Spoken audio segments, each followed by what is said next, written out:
Hi welcome back to my YouTube channel. আমার YouTube চ্যানেলে তোমাদের সবাইকে স্বাগতম জানাই। অনার্স তৃতীয় বর্ষের ব্যবস্থাপনা বিভাগের একটি গুরুত্বপূর্ণ সাজেশন নিয়ে এসেছি। আর এই সাজেশনটি খ প্লাস গ বিভাগের সকল প্রশ্ন দেওয়া আছে। আর এই ভিডিওর একদম শেষে আমি ইংরেজির কিছু পূর্ণরূপ রেখেছি। এই পূর্ণরূপগুলা আশা করি তোমাদের কাজে দেবে।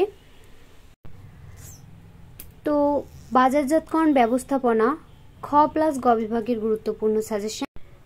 এখানে যেগুলো দেওয়া আছে আশা করি এর ভেতর থেকে কমন আসবে। আর এটা সাবজেক্ট করে হচ্ছে 23, 26, 15।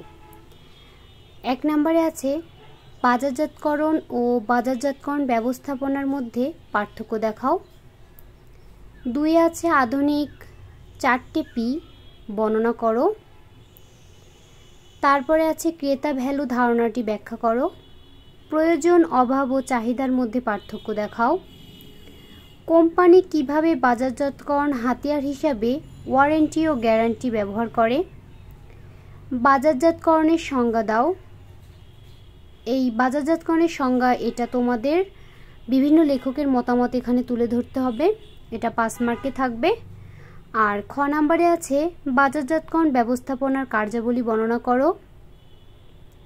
7 নম্বরে আছে বাজারজাতকরণ ব্যবস্থাপনা কেন গুরুত্বপূর্ণ। 8 কতে আছে মিশন কি, এটাও সেম, এখানে বিভিন্ন লেখকের মতামত তুলে ধরে সংজ্ঞাটি প্রয়োগ করতে হবে। এটাও 5 মার্কে থাকবে।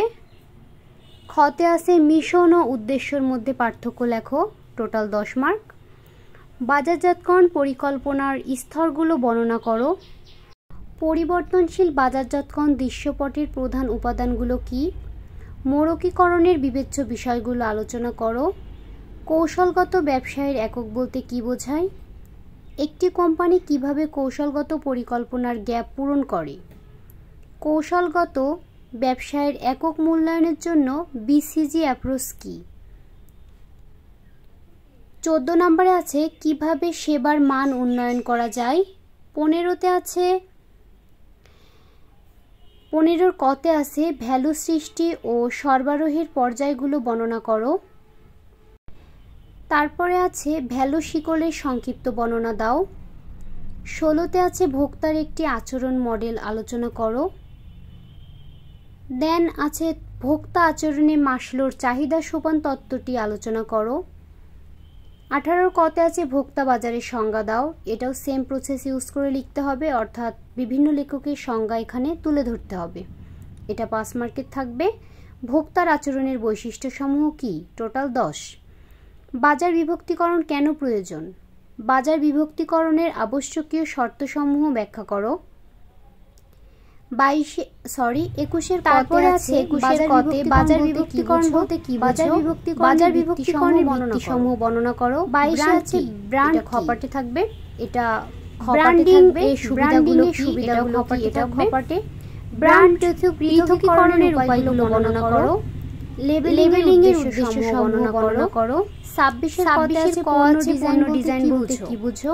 উত্তম ডিজাইনের প্রভাব বিস্তারকারী উপাদানগুলো বর্ণনা করো। 27 কতে আছে বাজার নেতা কে। তারপরে আছে বাজার নেতা কৌশলসমূহ আলোচনা করো। 28 নম্বরে আছে বিশ্বের শীর্ষ 10টি মূল্যবান ব্র্যান্ডের নাম উল্লেখ করো। ভোগ্যপণ্য ও শিল্পপণ্যের মধ্যে পার্থক্য দেখাও। 30 কতে আছে পণ্য ডিজাইন গুরুত্বপূর্ণ কেন। কোম্পানি কিভাবে পণ্য লাইন সৃষ্টি ও ব্যবস্থাপনা করে। সেবার বাজারজাতকরণের উৎকর্ষতা অর্জনের উপায়সমূহ বর্ণনা করো। 32 আছে প্রতিযোগী মূল্য পরিবর্তন করলে পদক্ষেপসমূহ আলোচনা করো।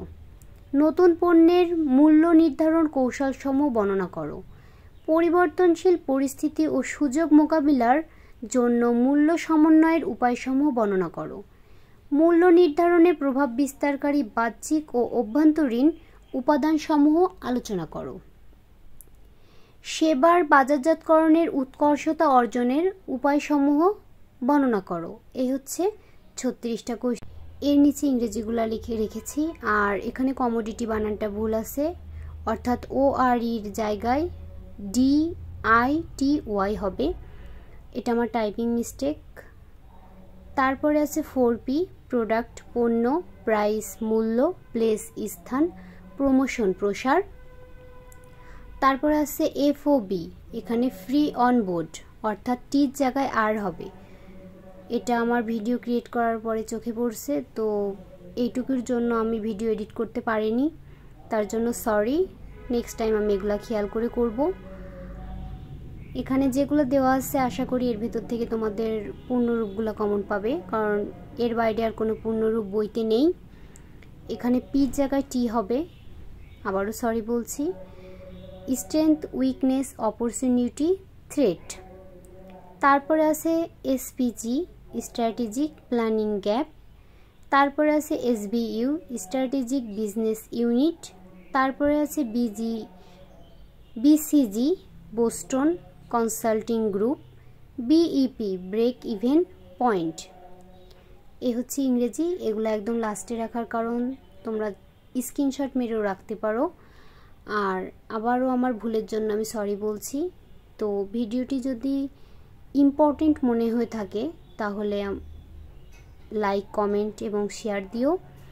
আর পরবর্তী বছরের সাজেশন পেতে আমার চ্যানেলটি সাবস্ক্রাইব করে পাশে থাকা বেল আইকনটি প্রেস করে, আশা করি সেখান থেকে তোমরা ভালো ফিডব্যাক পাবে। তো পরীক্ষার জন্য অল দি বেস্ট।